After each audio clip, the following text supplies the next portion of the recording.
Right now, if you're in the planning stage of your wedding, your mind is consumed with flowers, dresses, music, invitations, and so much more. But when is a good time to start thinking about plane tickets, passports, and flip-flops for that much-needed respite that you're going to need after months of planning for your big day? Angela Wawrzynek has been with AAA for 23 years, so she knows a thing or two about this industry. Welcome, Angela. Thank you. When should couples start planning for their honeymoon? Good time to really start doing research, thinking maybe where you want to go, is anywhere from 6 to 9 months. Especially if you want to take a little bit of time to pay it off monthly, 9 months to a year is probably even better for that. Okay, now I would think that in today's age, many if not most couples begin the process of booking their honeymoon via the internet. Is this a good starting point? There's nothing wrong with doing research on the internet for your honeymoon. However, coming into AAA and talking to one of our honeymoon specialists is highly recommended.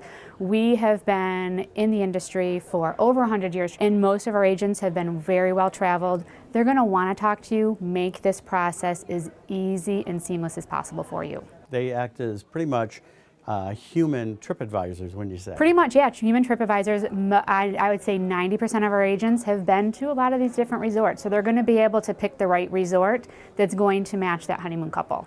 Now, honeymoons come in all shapes and sizes: beach vacations, cruises, all-inclusive, ski trips, safaris, you name it.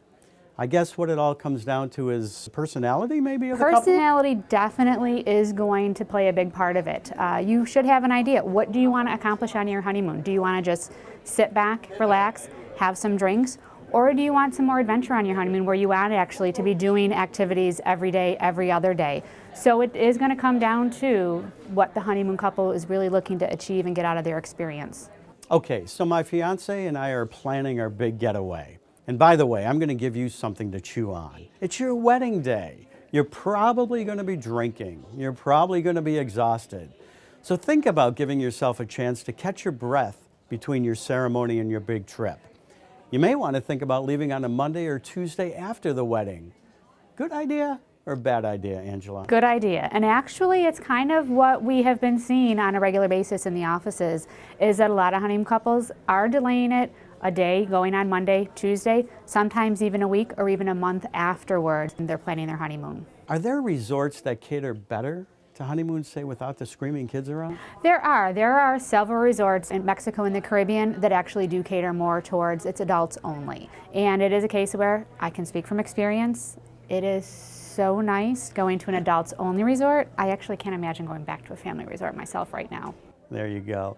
Well, let's talk about documentation that may be needed for international travel, specifically for the brides-to-be who are watching today and they're about to change their name. If they're going to travel immediately after their wedding, they're going to travel under their maiden name. If you're going to travel 3 months, 4 months later, go ahead, make that name change. Just make sure that you have enough time to get that new passport in the mail with your new name on there. Okay, one final question, Angela. What advice can you give our newly engaged couples when it comes to travel protection? We always recommend couples take out travel protection for their honeymoon. For a simple fact, you're protecting your investment. Usually your honeymoon's going to be a little bit more expensive of a trip maybe than you would normally take, and to protect that money is a good idea. There you have it. Good travel agents are experts in their field. Like someone once said, let the trades do the trades. A good travel agent can also free up valuable time you'll need for planning your wedding because you're a busy couple. You've got a lot to plan. And if that's not enough, your travel agent will help you stay within budget. So before signing on the bottom line, you may want to visit one of AAA's locations. Thank you, Angela, for being here and for your insight. Thank you so much for having me.